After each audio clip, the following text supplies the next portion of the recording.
Buenos días a todos. En la clase de hoy hablaremos de la estructura primaria de proteínas. En las clases anteriores se habló de las proteínas en general, su estructura, sus características y sus componentes fundamentales que son los aminoácidos. También se habló de que la estructura de las proteínas se organiza en niveles, empezando por las proteínas y péptidos más simples, que serían a nivel de la estructura primaria, hasta aquellas proteínas más complejas y de funciones más especializadas que tienen una estructura terciaria y a veces incluso cuaternaria. En esta figura se observan los 4 niveles de organización de las proteínas. La estructura primaria, que sería la secuencia de aminoácidos de la cadena polipeptídica. Luego la estructura secundaria, que se da por un plegamiento local de la cadena polipeptídica, generando un patrón de estructura repetitiva. Luego la estructura terciaria, que se da cuando la cadena polipeptídica, ya con su estructura secundaria, se pliega sobre sí misma en varios segmentos, formando una estructura globular tridimensional que conocemos como estructura terciaria. Finalmente, en algunos casos, varias de estas proteínas, de estas cadenas polipeptídicas con estructura terciaria, pueden asociarse entre sí dando una proteína oligomérica. A esto se conoce como estructura cuaternaria. En la clase de hoy vamos a hacer énfasis en la estructura primaria.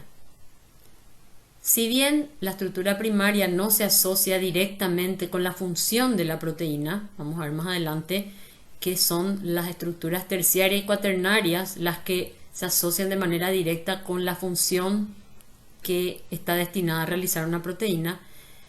Los niveles estructurales superiores, estructura secundaria, terciaria y cuaternaria, están condicionados enteramente por la estructura primaria, es decir, por la secuencia de aminoácidos en una proteína.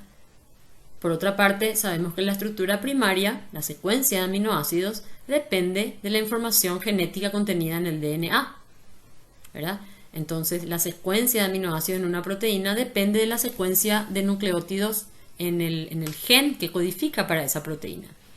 Durante la transcripción, un gen se transcribe dando una molécula de RNA mensajero que sale del núcleo al citosol, específicamente a los ribosomas que están en el retículo endoplásmico, y dan lugar a la síntesis de la cadena polipeptídica sobre el molde de RNA mensajero.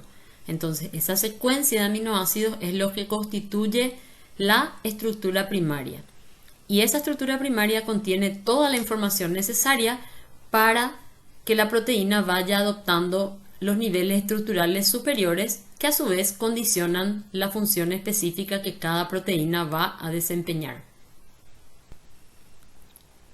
Podemos definir entonces la estructura primaria como la secuencia de aminoácidos de una cadena polipeptídica que están unidos por enlaces peptídicos, o sea, una secuencia de aminoácidos unidos entre sí por enlaces peptídicos. Podemos ver en esta figura la representación esquemática de una cadena polipeptídica, donde cada una de las esferas grises representa a un residuo de aminoácido unidos unos a otros por el enlace peptídico.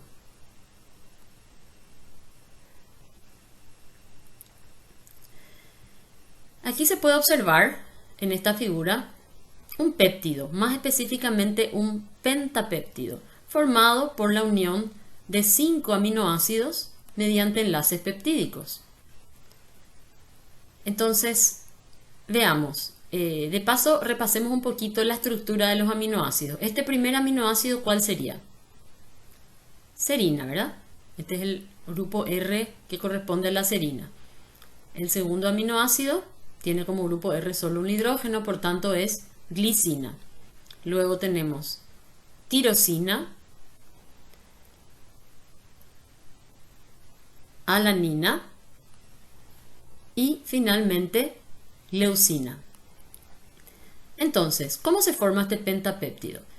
el grupo carboxilo de un aminoácido se condensa con el amino del siguiente formando un enlace de tipo amida, que es lo que conocemos como enlace peptídico. Entonces, el grupo carboxilo de la serina con el amino de la glicina, el grupo carboxilo de la glicina con el amino de la tirosina, el grupo carboxilo de la tirosina con el amino de la alanina y finalmente el carboxilo de la alanina con el grupo amino de la leucina. Si ustedes se fijan, es un pentapéptido, es decir, se forma por la unión de 5 aminoácidos, pero se forman solamente 4 enlaces peptídicos. En general, podemos decir que en una cadena polipeptídica, todos los grupos alfa-amino y alfa-carboxilo de los aminoácidos están ocupados formando el enlace peptídico, excepto 2. Hay un grupo alfa-carboxilo libre, que sería el del extremo, vemos aquí a la derecha, y un grupo alfa-amino libre que sería el del otro extremo. Entonces cada cadena polipeptídica o peptídica, porque no importa la longitud, va a tener siempre 2 extremos. Un extremo amino terminal y un extremo carboxilo terminal.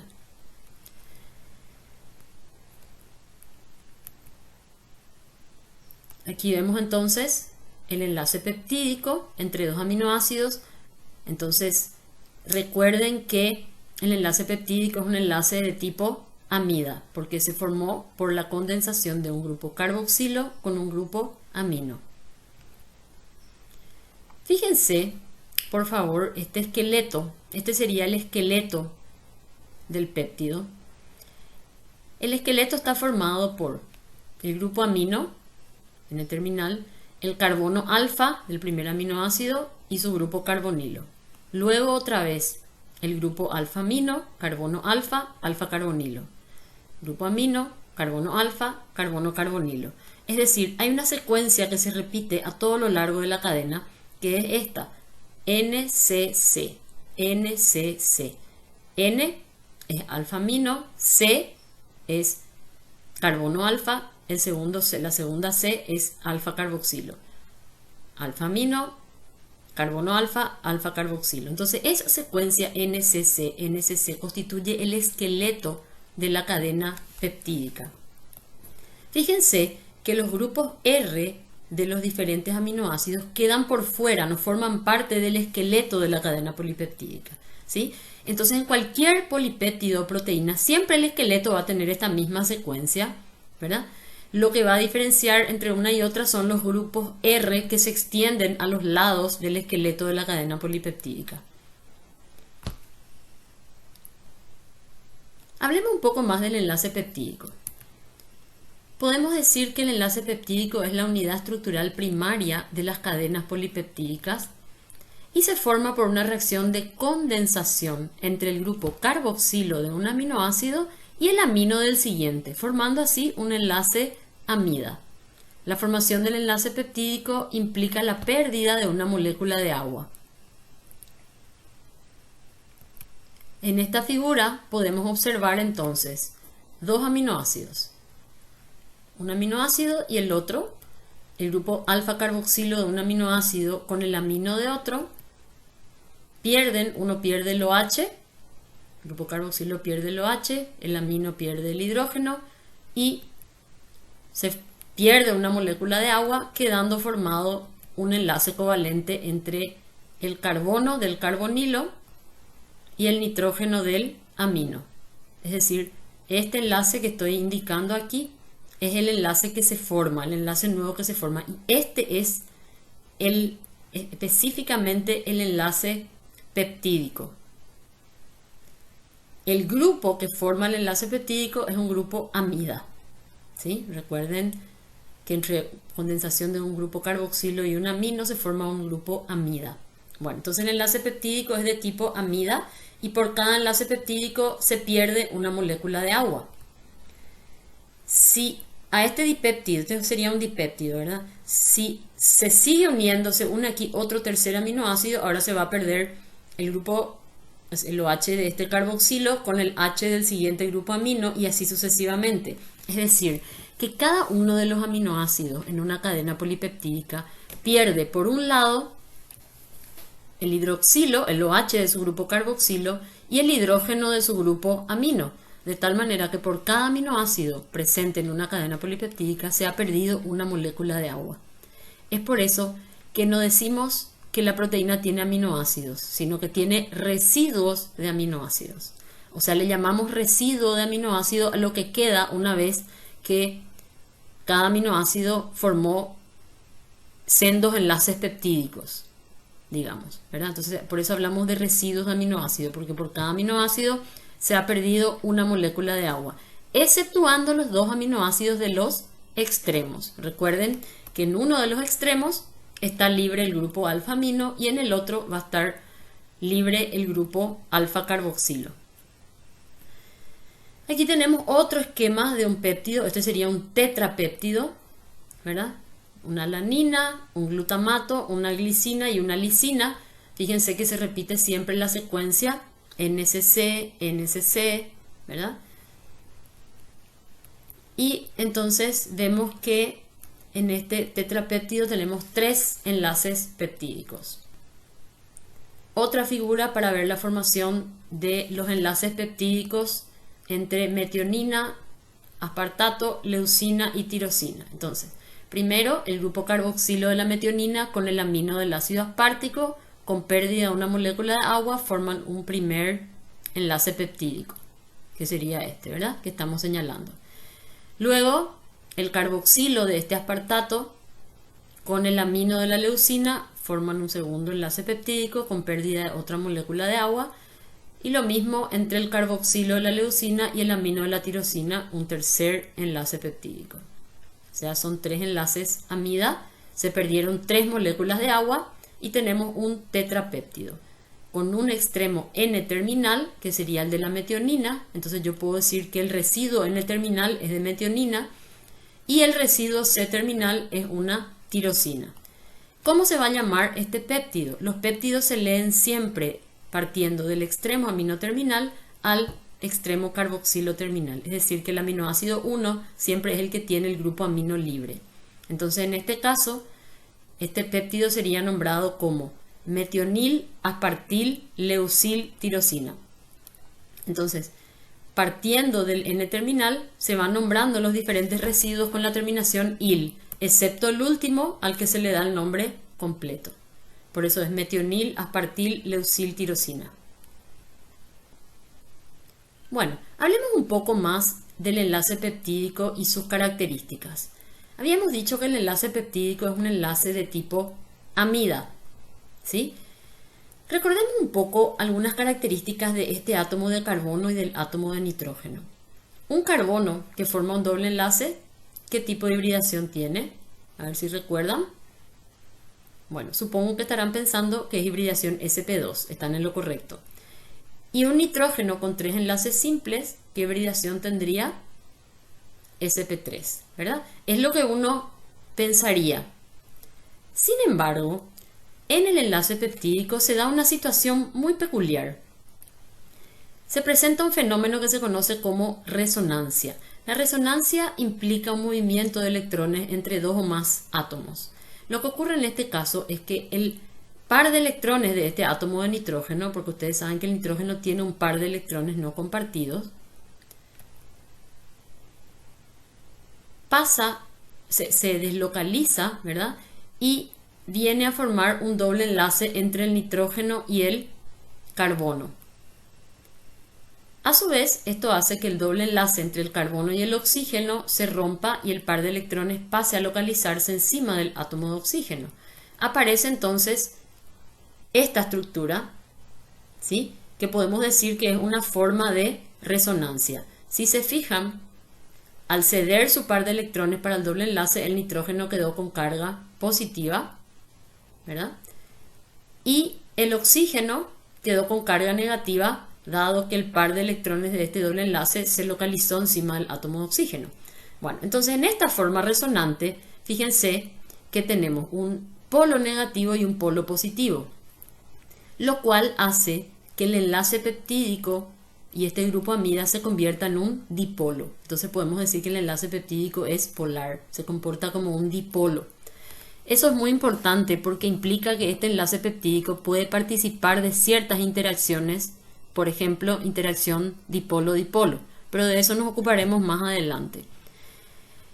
Otra cuestión importantísima del fenómeno de resonancia es que fíjense que cuando esto sucede, este doble enlace entre carbono y nitrógeno se ha convertido en un doble enlace. Algo que inicialmente lo veíamos como un enlace simple, ahora se convirtió en un doble enlace. Y si el nitrógeno está formando un doble enlace, ¿cuál es el tipo de hibridación? Ya no es sp3, ¿verdad? Es sp2. Entonces, eso implica un cambio en la geometría en torno al átomo de nitrógeno que determina ciertas características del enlace peptídico que vamos a ver en la imagen de la diapositiva siguiente. Por el momento, lo que tenemos que decir es que debido al fenómeno de resonancia habrá una carga parcial negativa sobre el átomo de oxígeno y una carga parcial positiva sobre el átomo de nitrógeno. Es decir, el grupo amida del enlace peptídico se comporta como un dipolo. Aquí podemos ver las dos formas de resonancia o las dos formas resonantes del enlace peptídico. Esta sería la primera y esta sería la segunda que vimos en la figura anterior. O sea, en la primera vemos el enlace peptídico como un enlace simple y en el otro extremo vemos el enlace peptídico ya como un doble enlace con el nitrógeno cargado positivamente y el carbono negativamente. Es decir, vemos la forma dipolar del enlace peptídico. ¿Y qué es esta figura que vemos en el medio? Sería un intermedio entre esta y esta. Fíjense que en la figura de la izquierda el doble enlace está entre el carbono y el oxígeno. Y en esta el doble enlace está entre el nitrógeno y el carbono. En esta figura intermedia sería como un promedio de las otras dos. Muestra como que cada uno de estos enlaces es un doble enlace parcial. Es decir, esta figura lo que ilustra es que el enlace peptídico tiene un carácter de doble enlace parcial. Es decir, se comporta parte como un enlace simple y en parte como un enlace doble. Y esto implica un comportamiento muy peculiar del enlace peptídico. En primer lugar, nosotros sabemos que los enlaces simples tienen siempre una longitud mayor que los enlaces dobles. Los enlaces dobles son más cortos.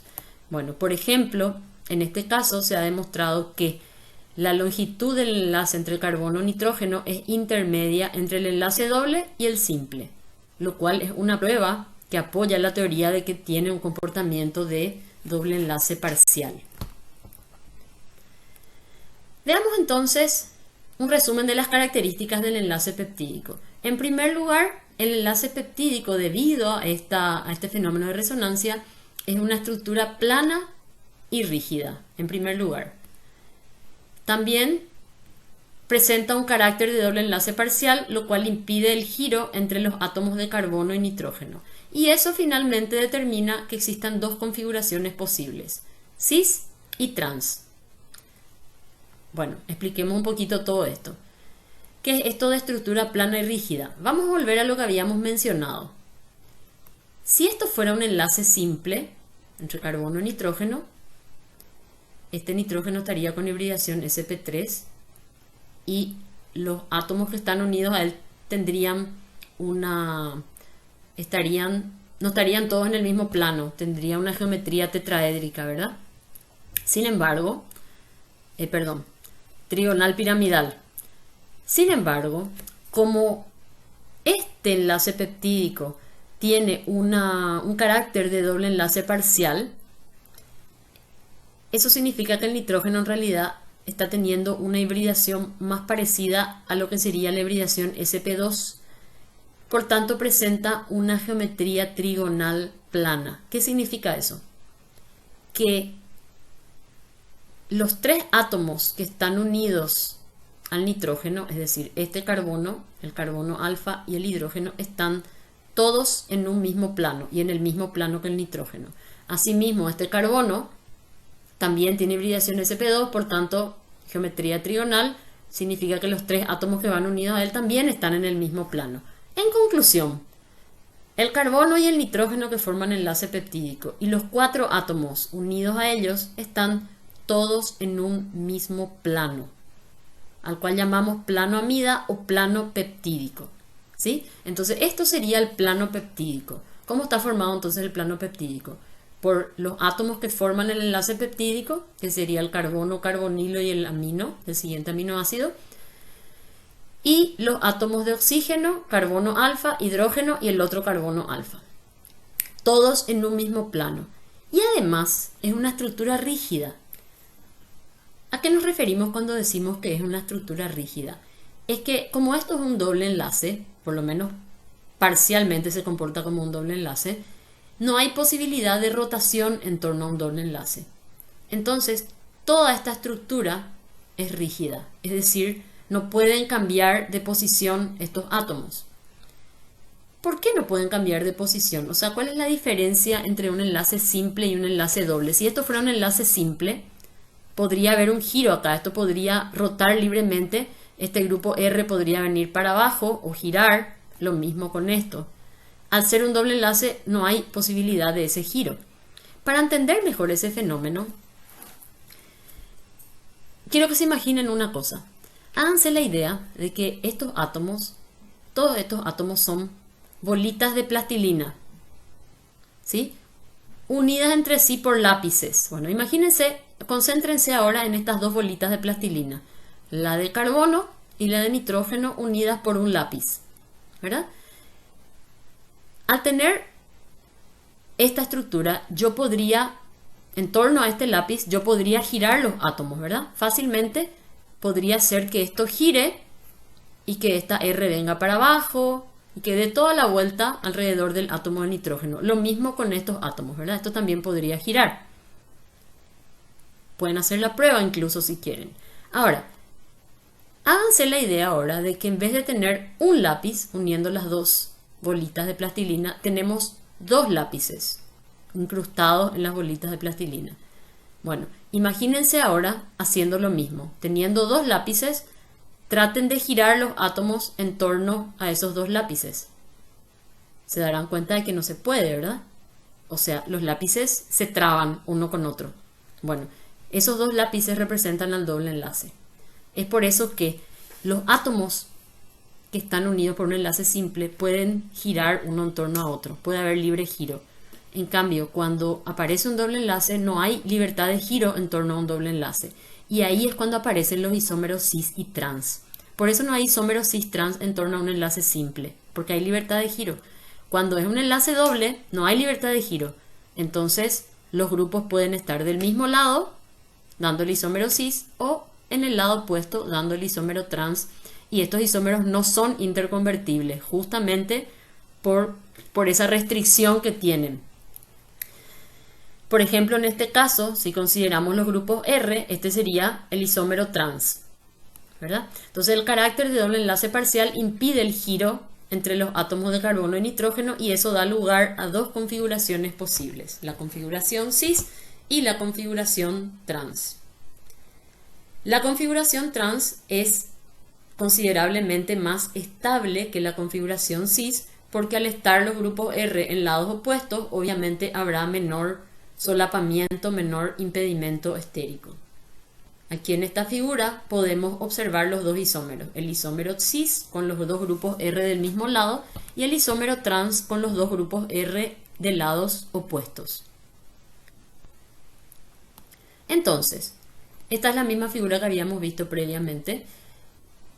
Dijimos entonces que el enlace peptídico tiene un carácter coplanar. Este carácter coplanar del enlace peptídico resulta en que cada cadena polipeptídica puede considerarse como una sucesión de planos peptídicos que comparten un punto de giro en torno al carbono alfa de cada aminoácido. A ver, fíjense en este plano peptídico. Este es el enlace peptídico. Este carbono está unido al carbono alfa del primer aminoácido, por decir, ¿verdad? Y el grupo amino del siguiente aminoácido también está unido a su carbono alfa. Es decir, en las dos puntas opuestas de cada plano peptídico tenemos un carbono alfa y otro carbono alfa. A su vez, este carbono alfa va a estar unido a otro carbono carbonilo y a otro enlace peptídico, es decir, acá vamos a tener otro plano peptídico de este lado y otro plano peptídico de este lado. Entonces, podemos considerar una cadena polipeptídica como una sucesión de planos peptídicos unidos entre sí por un carbono alfa. ¿Me explico? Por ejemplo, en este caso, este carbono alfa estaría uniendo este plano peptídico con el de al lado. Y este carbono alfa estaría uniendo este plano peptídico con el de al lado. Si ustedes se fijan, cada carbono alfa es un carbono sp3, es un carbono que tiene enlaces simples. Por tanto, hay libertad de giro en torno a este carbono alfa. Es decir, dentro del plano peptídico no hay posibilidad de giro. Cada plano peptídico es rígido y no hay libertad de giro. Sin embargo, sí hay libertad de giro entre los planos peptídicos. ¿Me explico? Entonces, estos planos peptídicos pueden formar entre sí diferentes ángulos, de tal manera que la cadena puede ir doblándose, retorciéndose, y es así como van apareciendo las diferentes configuraciones en las cadenas polipeptídicas. Entonces, en torno a cada carbono alfa hay dos ángulos. Un ángulo formado entre el grupo amino y el carbono alfa y otro ángulo formado entre el carbono del carbonilo y el carbono alfa. Entonces los planos peptídicos pueden girar uno en relación a otro en torno al carbono alfa formando dos ángulos. El ángulo psi, phi, que es entre el carbono alfa y el nitrógeno amida, y el ángulo psi entre el carbono alfa y el carbono carbonilo. Estas dos son letras griegas, phi y psi. Bueno, entonces, para cada carbono alfa, en una cadena polipeptídica habrá un par de valores de ángulos phi y psi. No necesariamente van a ser todos iguales, ¿verdad?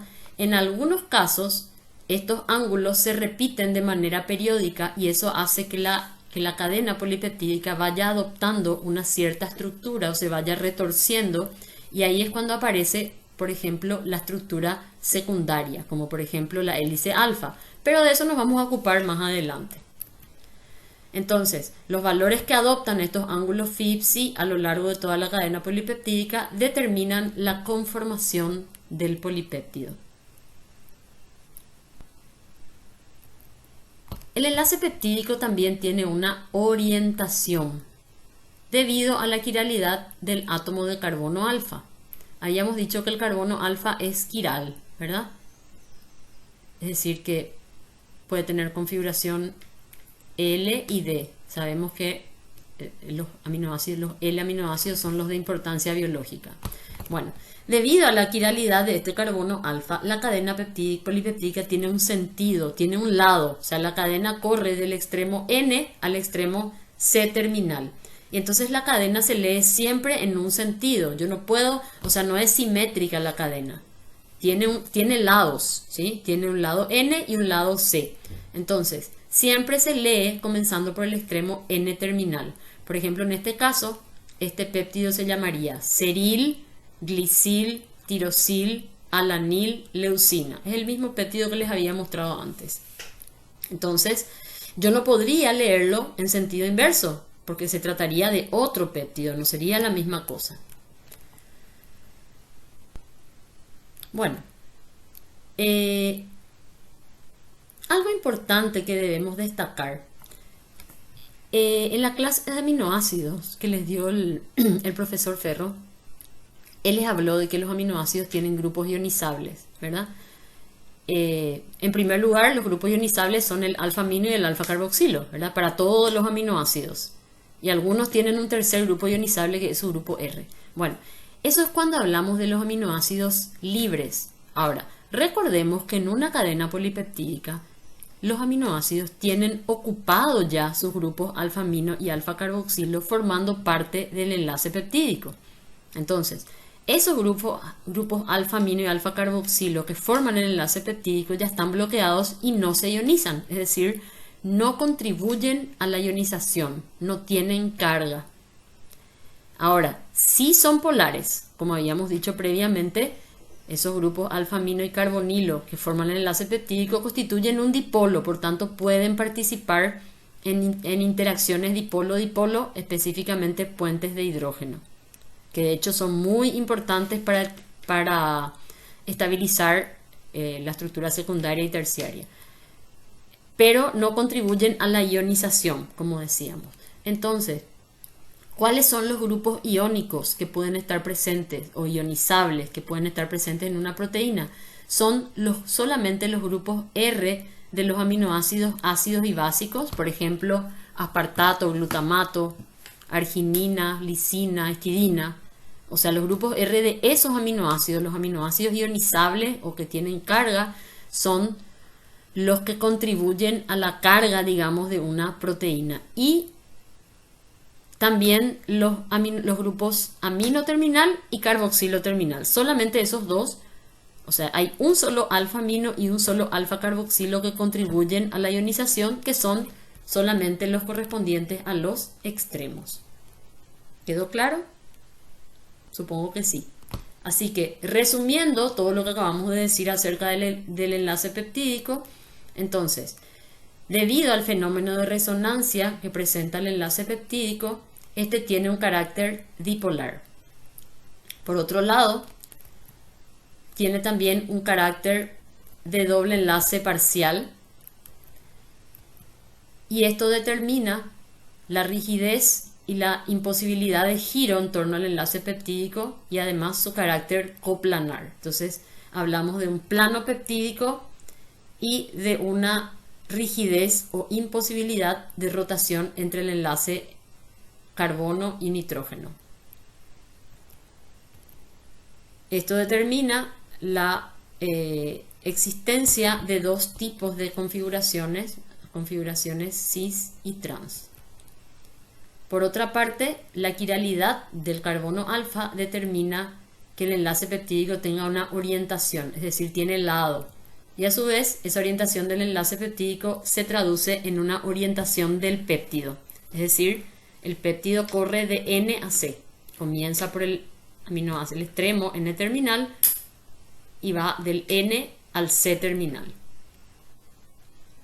Finalmente, ese carácter dipolar que presenta el enlace peptídico como consecuencia del fenómeno de resonancia es lo que permite la formación de puentes de hidrógeno entre grupos amino de un enlace peptídico y el carbonilo de otro. Ese tipo de puentes de hidrógeno que se forman dentro de una misma cadena son los que permiten la estabilización de niveles estructurales superiores, por ejemplo, de estructura secundaria o terciaria. Bien, decíamos que la estructura primaria tiene que ver con la composición y la secuencia de aminoácidos en una proteína. Sabemos que la composición y la secuencia de aminoácidos es variable entre proteínas distintas. Sin embargo, esta no es aleatoria. ¿Qué significa eso? Que si bien hay diversas, en realidad casi infinitas posibilidades de composición y secuencia de aminoácidos, para cada proteína en particular, la composición y secuencia de aminoácidos es constante, no es aleatoria. ¿Por qué? Porque sabemos que esa secuencia de aminoácidos está dictada por el gen, es decir, por la secuencia de nucleótidos en el gen del ADN de la célula, ¿verdad? Esa secuencia específica de nucleótidos se traduce en una secuencia complementaria en el ARN mensajero y a su vez esta constituye el molde sobre la cual se van a ir incorporando los aminoácidos en un orden específico en el proceso de traducción que ocurre a nivel de los ribosomas.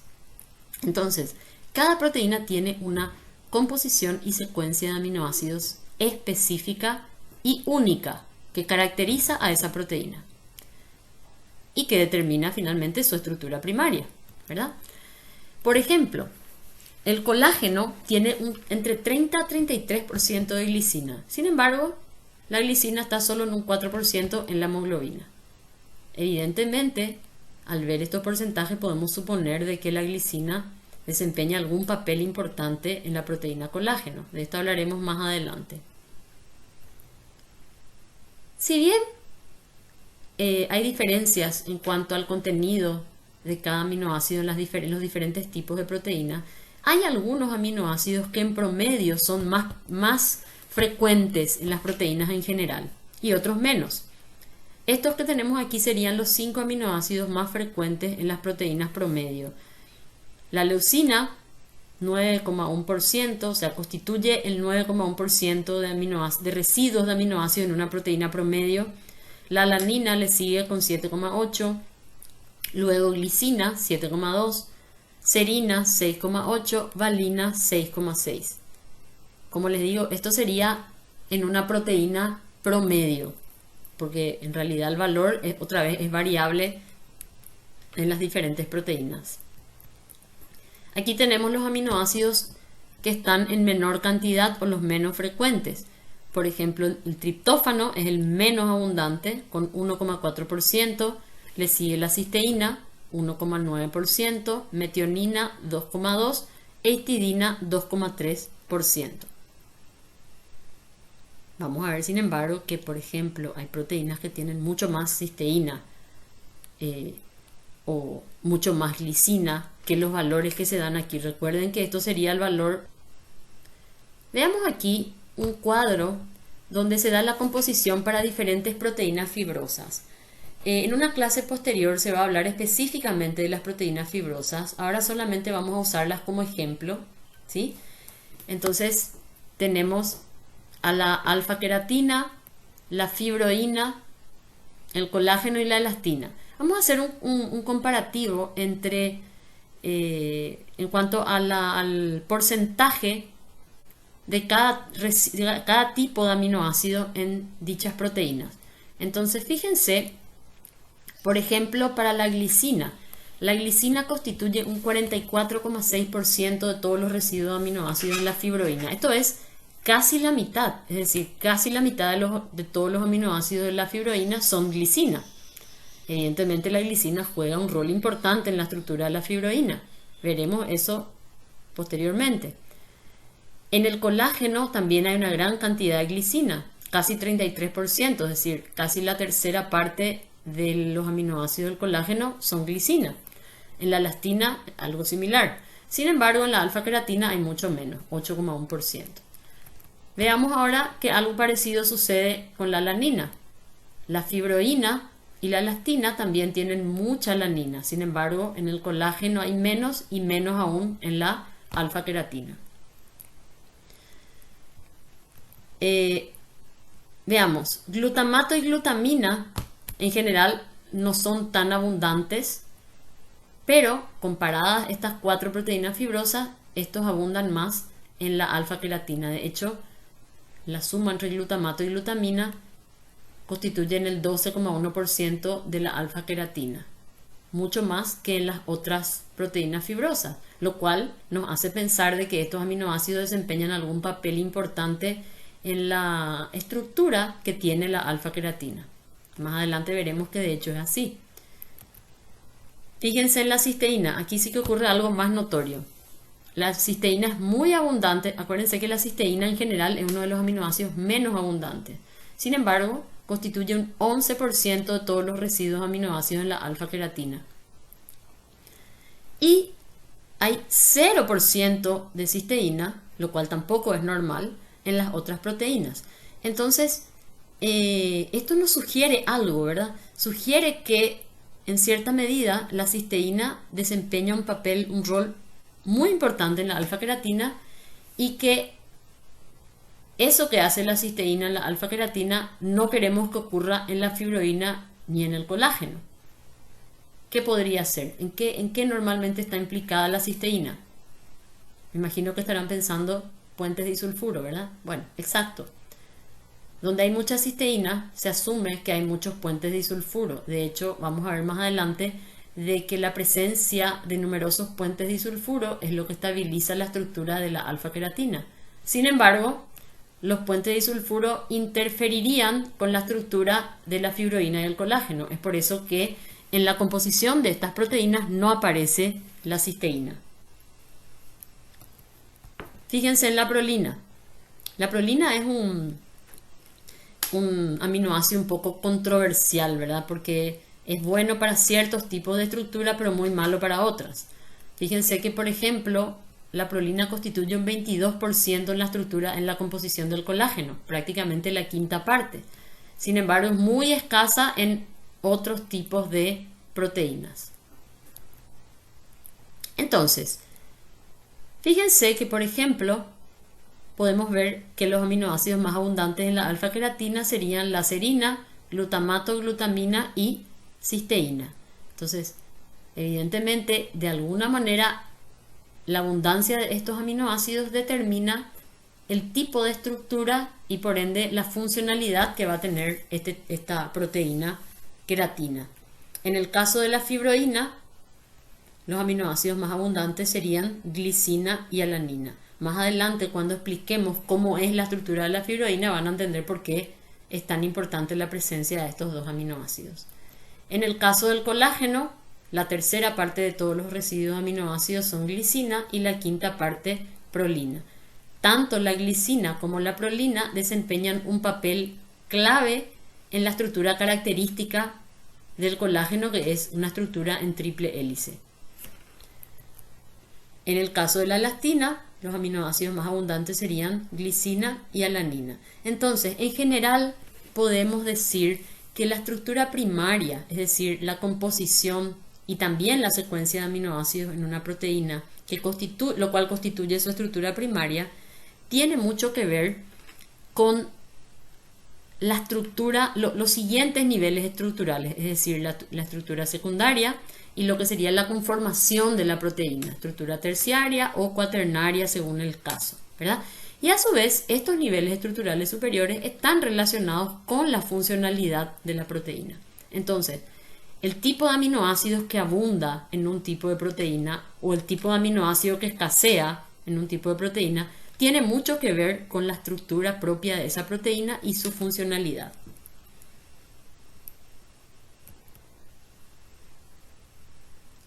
Hablemos ahora un poco de las modificaciones que pueden sufrir los residuos de aminoácidos, dado que la composición de aminoácidos tiene que ver con la estructura primaria, ¿verdad?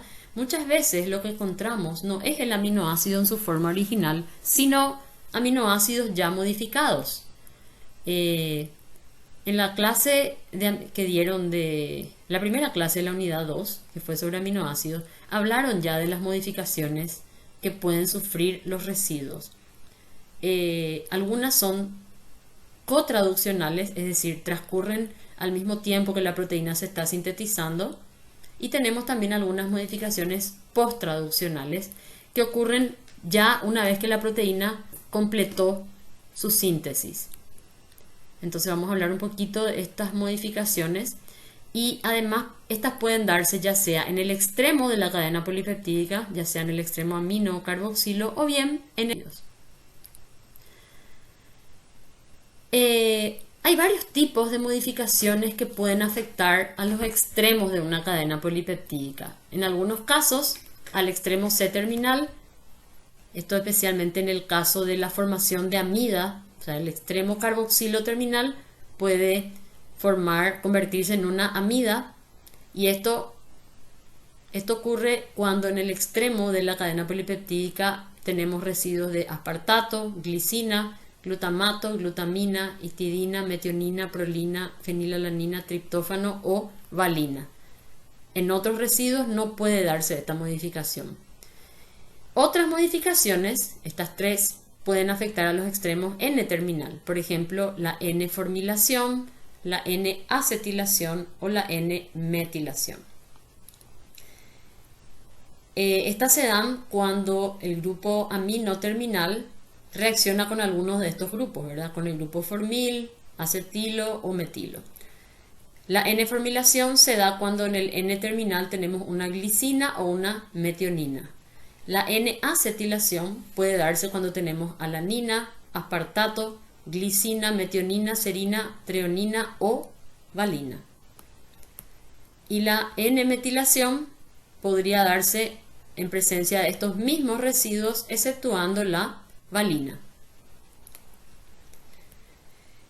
Otra modificación que puede darse en algunos casos es la formación del piroglutamato. ¿En qué consiste el piroglutamato? Eso es, cuando tenemos glutamato como residuo amino terminal, ese grupo amino puede reaccionar, puede condensarse con el carboxilo del grupo R del mismo glutamato. O sea, es una reacción intramolecular, ¿sí? El grupo amino terminal reacciona con el carboxilo, con el grupo R carboxilo de glutamato, formando un enlace amida. Sería igual que el enlace peptídico, pero solamente que dentro del mismo residuo. Se forma como una estructura cíclica. Ese es el piroglutamato. Aquí tenemos en esta imagen algunas modificaciones en los extremos. Vemos, por ejemplo, un N-formilo, un N-acetilo y un grupo amida C-terminal. ¿Qué se logra con esta modificación en los extremos? Generalmente estas modificaciones lo que hacen es bloquear los extremos, impidiendo su degradación. Serían como mecanismos de protección para una cadena polipeptídica. También podrían impedir, por ejemplo, que estas cadenas polipeptídicas se unan a determinada molécula o en determinado lugar. Hablemos un poco de las modificaciones post-traduccionales. Bueno, estas modificaciones son las que ya se mencionaron previamente cuando se habló de aminoácidos modificados. De cualquier manera vamos a volver a recalcar, dado que tiene mucho que ver con la estructura primaria, ¿verdad? Porque muchas veces, como parte de la estructura primaria, vamos a encontrar a estos aminoácidos modificados. Por lo general, estas modificaciones afectan solamente a aminoácidos que presentan grupos R polares o con heteroátomos, oxígeno, nitrógeno, azufre, ¿verdad? El tipo más común de modificación posttraduccional es la fosforilación. La fosforilación consiste en la formación de en realidad es una reacción de esterificación, ¿verdad? Entre un grupo OH y un fosfato, ¿sí? Entre un OH y un fosfato. Entonces, los residuos candidatos a ser fosforilados son aquellos que tienen OH como grupo R. Tenemos entonces la serina, la treonina y la tirosina. Entonces, estos son los residuos susceptibles a ser fosforilados. La fosforilación de ciertas cadenas polipeptídicas es un mecanismo importante de regulación enzimática. O sea, muchas enzimas, por ejemplo, se activan por fosforilación y se inactivan al desfosforilarse, o al revés. En algunos casos se inactivan por fosforilación y se activan al desfosforilarse. Es decir que a lo largo del curso vamos a hablar mucho de los ciclos fosforilación-desfosforilación como mecanismos de regulación enzimática.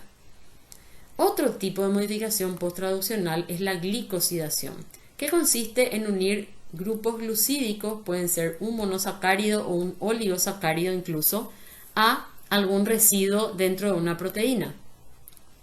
Generalmente los grupos que pueden ser glicosilados son los mismos que pueden ser fosforilados, es decir, serina, treonina, tirosina, pero aparte tenemos a la asparragina, que también se puede fosforilar. Por ejemplo, la proteína colágeno es un ejemplo de glicoproteína, que se forma por glicosidación. Bueno, algo que les quería mencionar, todas estas reacciones, tanto las fosforilaciones, glicosidaciones, hidrosilaciones, son reacciones enzimáticas, o sea, son catalizadas por enzimas. Hago esta salvedad porque justamente por este comentario que dice no confundir glicosidación con glicación. La glicación también es cuando a una proteína se le une un azúcar, pero por un mecanismo no enzimático, ¿sí? Entonces es una reacción diferente, distinta. Una cosa es glicosidación, otra es glicación. Esta glicación tiene mucho interés en un parámetro clínico que habrán escuchado hablar, que es el de la hemoglobina glicada. Habrán escuchado que esta es una prueba que se le hace a los diabéticos para evaluar el seguimiento del tratamiento, ¿verdad? Si la persona se estuvo cuidando en los últimos meses, por ejemplo, se mide su nivel de hemoglobina glicada. ¿Y qué es esto? La hemoglobina de la sangre, cuando la glicemia es alta, se puede glicar, o sea, la glucosa se puede unir a la hemoglobina reversiblemente, ¿verdad? Y la cantidad de hemoglobina glicada va a depender de la concentración va a depender de la concentración de glucosa en sangre. Es una reacción regulada por acción de masa, equilibrio químico, ¿verdad? Entonces, a mayor concentración de glucosa, vamos a tener más hemoglobina glicada. Entonces, para un paciente diabético, un valor de hemoglobina glicada alta, mayor a 6% más o menos, significa que esa persona no se estuvo cuidando. Bueno, el siguiente tipo de modificación posttraduccional es la hidroxilación. Se pueden hidroxilar los residuos de prolina y lisina. La hidroxilación de prolina y lisina, por ejemplo, es muy importante en la síntesis de la proteína colágeno. Entre paréntesis, aquí participan dos enzimas, la lisil hidroxilasa y prolil hidroxilasa, ambas dependientes de vitamina C. O sea, la vitamina C es un cofactor muy importante para este tipo de modificación posttraduccional. Otras modificaciones posttraduccionales son la iodación, carboxilación, metilación y la proteólisis. Hablemos brevemente de cada una. La iodación es un mecanismo fundamental en la síntesis de las hormonas tiroideas. El aminoácido tirosina, en las glándulas tiroides hay una proteína grande, la tiroglobulina, que tiene muchos residuos de tirosina que se van iodando. Ocurre una iodación, se les va incorporando yodo y luego se corta esa cadena polipeptídica para dar las hormonas T3 y T4. Entonces sería una modificación posttraduccional. Otro tipo de modificación es la carboxilación. La carboxilación generalmente afecta al glutamato. El glutamato tiene como grupo R un grupo carboxilo en su carbono gamma. Bueno, durante la carboxilación del glutamato se agrega otro grupo carboxilo al mismo carbono gamma. Entonces el glutamato se convierte en gamma carboxiglutamato, cuyas siglas son GLA, en vez de GLU, GLA. Entonces gamma carboxiglutamato. Bueno, esa carboxilación hace que el glutamato, en vez de tener carga -1, tenga carga -2, dado que ahora va a tener dos grupos carboxilo. Y eso le permite fijar calcio. ¿Sí? Entonces ese es el objetivo principal. Estos residuos de gamma carboxiglutamato son importantes en ciertas proteínas de coagulación, ciertos factores de coagulación, como los factores 2, 7, 9 y 10. Justamente habrán escuchado que el calcio cumple un rol fundamental en la coagulación sanguínea y eso está relacionado con los residuos de gamma carboxiglutamato. Esta carboxilación está catalizada por enzimas carboxilasas que son dependientes de vitamina K. Por eso las personas con deficiencia de vitamina K pueden sufrir problemas de coagulación. Estas carboxilaciones también son importantes para ciertas proteínas en los huesos. Bueno, otro tipo de modificación posttraduccional son las metilaciones que pueden afectar a residuos básicos como histidina, lisina y arginina. Pueden sufrir hasta 3 metilaciones. Y finalmente la proteólisis parcial. Esta es la modificación posttraduccional más frecuente de todas y a veces no se la tiene en cuenta, pero es sumamente importante porque participa en la síntesis de varias proteínas de interés biológico. La pérdida de estructura primaria es lo que se conoce como hidrólisis. Es cuando se rompe un enlace peptídico por acción del agua. La hidrólisis de una proteína es un fenómeno irreversible. Esto es importante destacar porque vamos a ver después que la pérdida de niveles estructurales superiores, como pérdida de estructura secundaria, terciaria, es lo que llamamos desnaturalización. En general, la desnaturalización es en muchos casos reversible, es decir, una proteína pierde su estructura terciaria y se puede volver a plegar. Sin embargo, cuando una proteína se hidroliza, ese fenómeno ya es irreversible. O sea, para obtener nuevamente la estructura primaria debe haber resíntesis de la proteína en el ribosoma. Por otra parte, la hidrólisis de una proteína o la hidrólisis de los enlaces peptídicos es un fenómeno que cursa con aumento de entropía, hay aumento de desorden. Y ustedes saben que el aumento de entropía significa delta G negativa, es decir, por lo general todo aquello que aumenta el desorden es favorable. Por eso la hidrólisis de proteínas es termodinámicamente favorable.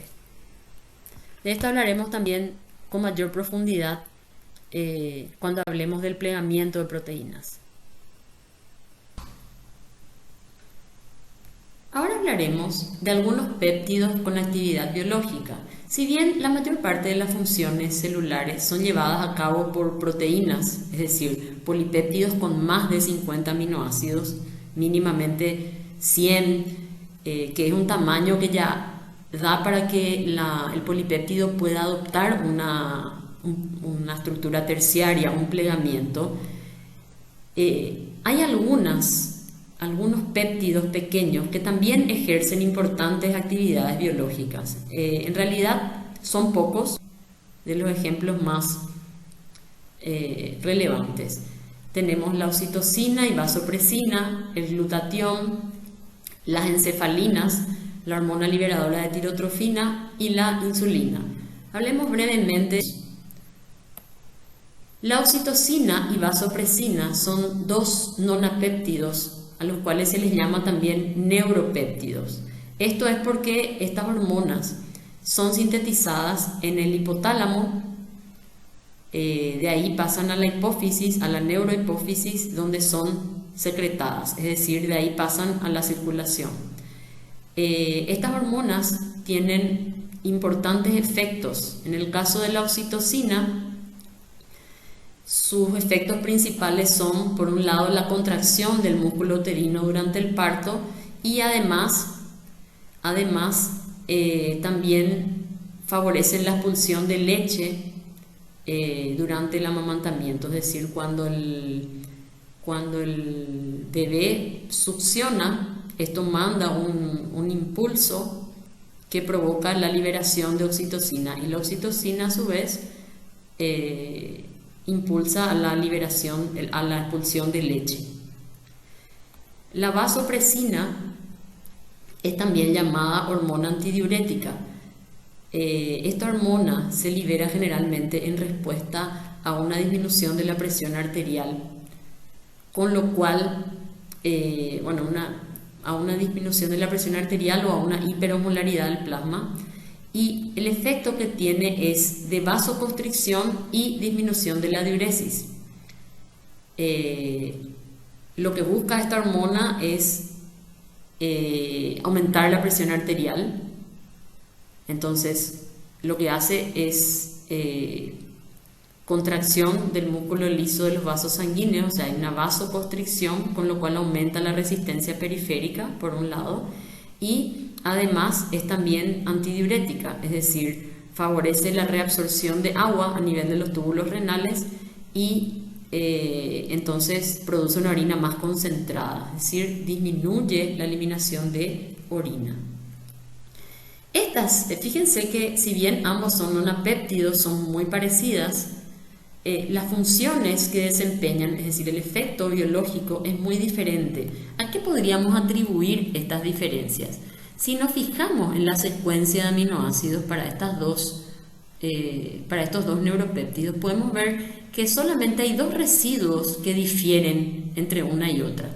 El primer par de residuos sería isoleucina para la oxitocina y fenilalanina en el caso de la vasopresina. Esto es lo que llamamos un cambio conservativo, es decir, cambiamos un aminoácido apolar por otro también apolar. Entonces probablemente este cambio, o sea, esta diferencia no sea la responsable de la diferencia en la función biológica de estos dos nonapéptidos. Ahora, si miramos la posición 8, el aminoácido en la posición 8, vemos que es leucina en el caso de la oxitocina y arginina en el caso de la vasopresina. Este sería un cambio no conservativo, porque estamos cambiando un aminoácido apolar por uno cargado. Entonces, probablemente sea esta la posición que determina la diferencia en tanto en la estructura como en la funcionalidad de estos dos nonapéptidos.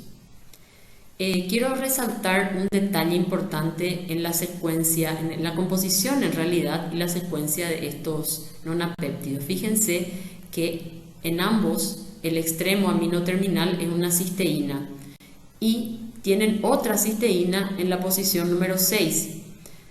Veamos cómo es la estructura de estos nonapéptidos. Esta es la estructura de la oxitocina, donde podemos ver que hay un puente disulfuro.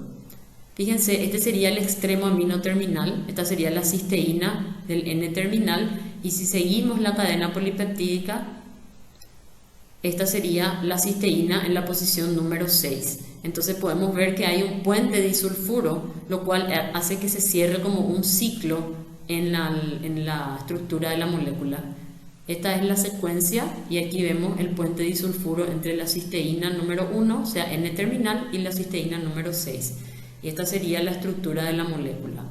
Aquí tenemos el C-terminal. En el caso de la vasopresina ocurre algo similar. Aquí tenemos la cisteína N-terminal y la cisteína número 6. Entonces también vemos una estructura cíclica similar. Pasemos ahora a un tripéptido de gran importancia biológica que es el glutatión. El glutatión se llama también gamma-glutamil cisteinil glicina. Como pueden ver en su estructura, está formado por un glutamato, una cisteína y una glicina. ¿Por qué esto del gamma-glutamil? Bueno, vamos a fijarnos en la estructura del glutamato. Este es su alfa-carboxilo, ¿verdad? Su alfa-carboxilo, carbono alfa y alfa-amino. ¿Y qué es esto entonces? Este es el enlace peptídico entre el glutamato y la cisteína. Fíjense que este grupo carboxilo que está formando el enlace peptídico no es el alfa-carboxilo, es el R-carboxilo, que en el caso del glutamato serían ¿qué carbono? Si este es el carbono alfa, este sería el carbono beta y este sería el carbono gamma. Entonces es el R-carboxilo que está en el carbono gamma. Por eso se llama gamma-glutamil, porque el primer enlace peptídico se forma entre el carboxilo en la posición gamma del glutamato con el amino de la cisteína. Y el siguiente enlace peptídico sí es el enlace peptídico normal, ¿verdad? Entre el alfa-carboxilo de la cisteína y el alfa-amino de la glicina. Por eso podemos decir entonces que el glutatión es un péptido no proteico. De hecho, es un péptido que no se sintetiza en los ribosomas, o sea, no con un molde de RNA mensajero, es sintetizado simplemente en el citosol de muchas células, principalmente en los glóbulos rojos. Vamos a ver más adelante de que el glutatión desempeña un papel muy importante en la protección de los glóbulos rojos ante el estrés oxidativo. De hecho, el glutatión es un importante antioxidante, constituye uno de los mecanismos antioxidantes más importantes de los cuales dispone el organismo, en particular algunos tipos celulares como los eritrocitos. Entonces, ¿cuáles son las funciones del glutatión? Una de las más importantes y conocidas es la de mantener reducido al hierro de la hemoglobina. Como saben, la hemoglobina tiene un grupo hemo con un átomo de hierro central, en realidad es un ion ferroso, que es donde se fija el oxígeno. Y la capacidad transportadora de oxígeno de la hemoglobina depende de que el hierro se mantenga en estado reducido. Entonces, el glutatión ayuda a mantener reducido el hierro de la hemoglobina. Otra de las funciones es la de neutralizar, esto significa especies activas de oxígeno y radicales libres. Entonces, el glutatión actúa como antioxidante, bloqueando a los radicales libres y especies reactivas de oxígeno. ¿Qué es lo que le hace al glutatión ser un buen antioxidante? Es la presencia de este grupo sulfhidrilo de la cisteína. ¿Por qué? Porque el grupo sulfhidrilo es un importante donador de hidrógenos. En realidad todo esto vamos a desarrollarlo más adelante, ya sean clases teóricas como de seminario. De hecho hay toda una clase en la cual se va a hablar de las especies reactivas de oxígeno y los radicales libres, y ahí van a entender esto mucho mejor. Pero por el momento les cuento que los radicales libres son especies que tienen electrones desapareados, entonces buscan electrones e hidrógeno de alguna otra molécula. Entonces los antioxidantes lo que hacen para bloquear los radicales libres es donarle un hidrógeno. Entonces, el glutatión puede donar un hidrógeno de su grupo sulfidrilo y bloquear o neutralizar radicales libres. De ahí viene su función como antioxidante. Otra de las funciones importantes del glutatión es que actúa en la detoxificación de algunos xenobióticos. Xenobióticos son compuestos extraños al organismo. Pueden ser drogas o sustancias tóxicas. Específicamente en grupos como epóxidos y compuestos aromáticos que pueden resultar cancerígenos. Entonces, el glutatión participa en su detoxificación. También el glutatión participa en la síntesis de importantes compuestos de actividad biológica como los peptidil-leucotrienos. Entonces, fíjense que son varias funciones diferentes, las dos primeras específicamente relacionadas con su poder antioxidante. Y entonces, digamos que vamos a verle al glutatión en varias ocasiones a lo largo del curso, cuando hablemos de hemoglobina, cuando se hable de especies reactivas de oxígeno y radicales libres. Va a haber una clase también sobre biotransformación o detoxificación, ahí lo vamos a volver a mencionar al glutatión. Y finalmente, cuando se hable de la síntesis de eicosanoides, específicamente de leucotrienos, otra vez lo vamos a mencionar. Aquí podemos ver la estructura del glutatión, el glutamato, la cisteína y la glicina. Y esto es lo que llamamos el glutatión reducido, o sea, cuando tenemos al grupo sulfidrilo con su hidrógeno. Entonces esta es la forma activa del glutatión, el glutatión reducido. ¿Y qué le pasa al glutatión cuando actúa como antioxidante? Dos moléculas de glutatión ceden sus átomos de hidrógeno para neutralizar algún radical libre, por ejemplo. Entonces los dos azufres que quedan sin su hidrógeno se unen entre sí formando un puente disulfuro, ¿sí? Esto sería el diglutatión o glutatión oxidado. Cuando el glutatión está en esta forma, oxidado, entonces está inactivo. Para que el glutatión pueda reciclarse, debe reducirse nuevamente, es decir, debe recibir dos átomos de hidrógeno para regenerar los grupos sulfidrilo del glutatión reducido. Esta reacción está catalizada por una enzima que se llama glutatión reductasa, que a su vez depende de un agente reductor que es el NADPH.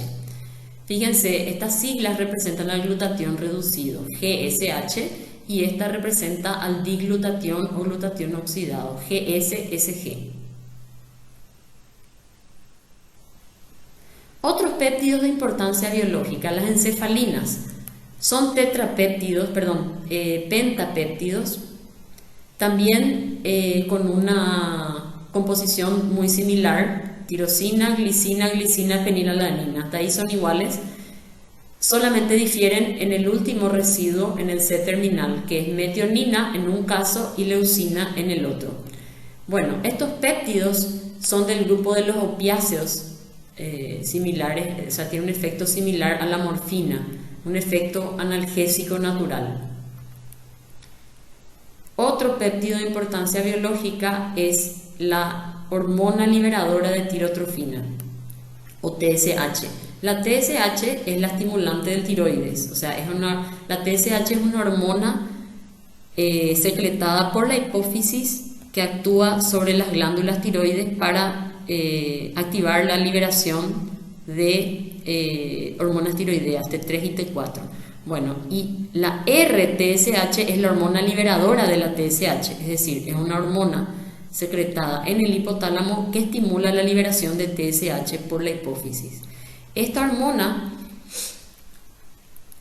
es en realidad un tripéptido modificado, donde el residuo N-terminal es un glutamato que está modificado formando piroglutamato. Ya habíamos explicado cómo es el piroglutamato.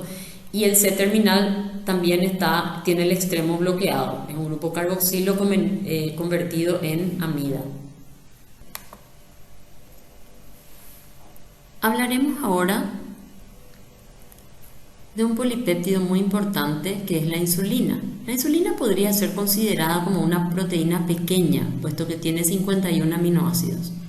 Es la hormona sintetizada por las células beta del páncreas que tiene como función principal regular el nivel de glicemia en la sangre. Es la hormona que le falta a los diabéticos tipo 1. Bueno, esta hormona, como decíamos, es una proteína relativamente pequeña formada por dos cadenas. Una cadena A de 21 aminoácidos, que es la que vemos en verde, y una cadena B de 30 aminoácidos. Estas dos cadenas están unidas entre sí mediante puentes disulfuro. Cuando miramos esta estructura podríamos preguntarnos, en caso de que estas dos cadenas se sinteticen de manera separada, ¿cómo es que se asocian de manera correcta para formar estos puentes disulfuro? ¿Cómo es que, por ejemplo, no se invierten y se forman los puentes disulfuro de manera incorrecta? Bueno, la respuesta a esta pregunta podemos tenerla cuando analizamos. En realidad, la insulina se sintetiza a partir de un precursor de mayor tamaño llamado preproinsulina. La preproinsulina es una cadena polipeptídica de 111 residuos de aminoácidos. Fíjense que dentro de la estructura de la preproinsulina se encuentran los segmentos que posteriormente serán las cadenas A y B. Pero hay unos segmentos adicionales que vamos a ver que después que van a ser eliminados. En el extremo N-terminal tenemos el llamado péptido señal y luego entre lo que serían las cadenas A y B tenemos el péptido C. El péptido señal en realidad es un péptido común para muchas proteínas porque es un péptido, es lo que llamamos un péptido de señalización, que mientras la proteína se va sintetizando indica que ésta debe anclarse al retículo endoplásmico y luego pasar a la luz del retículo endoplásmico. Es para proteínas de secreción que una vez que pasan a la luz del retículo endoplásmico, después mediante vesículas van al Golgi y luego se forman unas nuevas vesículas que se fusionan con la membrana plasmática y permiten que la proteína sea excretada, es decir, que salga de la célula. Bueno, entonces, este péptido señal entonces es lo que direcciona a la preproinsulina al interior del retículo endoplásmico. Una vez allí, esta sufrirá un corte proteolítico, esto es proteólisis parcial, donde será eliminado el péptido C, convirtiéndose entonces en preinsulina. Esta preinsulina sufrirá un nuevo corte que eliminará el péptido C, convirtiéndose entonces en insulina. Y ahí se completa la síntesis de la insulina como tal. La proteólisis que sufre la preproinsulina para convertirse en preinsulina y luego esta para convertirse en insulina es un ejemplo de modificación posttraduccional. Previamente ya habíamos hablado de los tipos de modificaciones posttraduccionales y habíamos dicho que incluso la más frecuente, aunque a veces no es muy reconocida, es justamente la proteólisis parcial. Y vamos a ver posteriormente que hay otras proteínas que también se sintetizan como precursores de mayor tamaño y que luego van sufriendo cortes proteolíticos para dar lugar a la proteína activa, digamos. Bien, aquí tenemos otra imagen de la estructura de la insulina con sus dos cadenas y los puentes disulfuro. Y abajo se muestra una tabla comparativa entre las insulinas de diferentes orígenes, del ser humano, de la vaca, del cerdo y del perro. Y podemos ver que hay una gran similitud, es decir, una gran homología en la secuencia de la insulina de diferentes orígenes, lo cual tiene mucho sentido, dado que esta hormona cumple la misma función en todas las especies de mamíferos. De hecho, esto explica el por qué anteriormente, cuando no se tenía la insulina sintética, se utilizaba la insulina del cerdo para tratar a los diabéticos.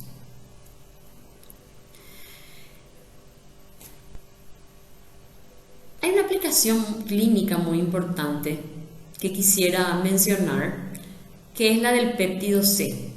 En algunos casos, la presencia del péptido C en plasma posterior a un cuadro de hipoglicemia permite saber si esta fue causada por un exceso de insulina de origen endógeno, es decir, por un tumor secretor de insulina, o de origen exógeno, por ejemplo, por una sobredosis.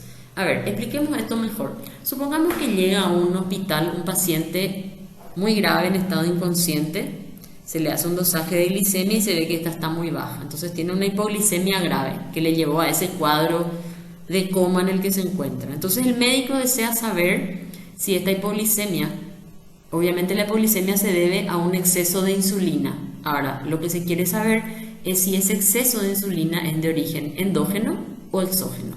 Endógeno podría ser cuando hay un tumor que produce un exceso de insulina. Esto se le llama insulinoma.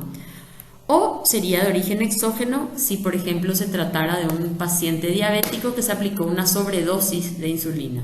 Entonces, se hace el dosaje de péptido C y si este se encuentra en el plasma, esto indicaría que la insulina es de origen endógeno, es decir, que está habiendo un exceso de síntesis de insulina que libera el péptido C. En el caso de ser una sobredosis de insulina, el péptido C no estaría presente, dado que la insulina exógena no tiene este péptido en su estructura. Y finalmente, para terminar, vamos a hablar brevemente sobre un pequeño péptido sintético que es el edulcorante aspartame. Habrán escuchado hablar del aspartame porque por un tiempo generó mucha polémica, se decía que producía efectos tóxicos, incluso llegaron a hablar de que tenía algún riesgo de carcinogenicidad, ¿verdad? Bueno, este edulcorante, esta molécula, es en realidad un derivado de un dipéptido, L-aspartil, L-fenilalanina, metil-éster. Durante muchos años se ha estado usando como edulcorante, tiene un poder edulcorante 200 veces mayor que el azúcar de mesa aproximadamente. Y como les mencioné antes, a pesar de que hubo algunos estudios que hablaban de sus posibles efectos carcinogénicos u otros efectos tóxicos, la FDA y su símil en la Comunidad Europea han desestimado estas investigaciones, confirmando de que el uso de aspartame es seguro y no es dañino para la salud. Bueno, siempre en una dosis apropiada, ¿verdad? Se aprobaría hasta una dosis de 40 miligramos por kilogramo por día. No obstante, hay algunos grupos para los cuales este edulcorante sí podría resultar dañino, que es en el caso de los fenilcetonúricos. Los fenilcetonúricos son personas que tienen un desorden metabólico que no les permite metabolizar la fenilalanina. Y como la fenilalanina es un componente de este dipéptido, entonces en este caso sí estaría contraindicado.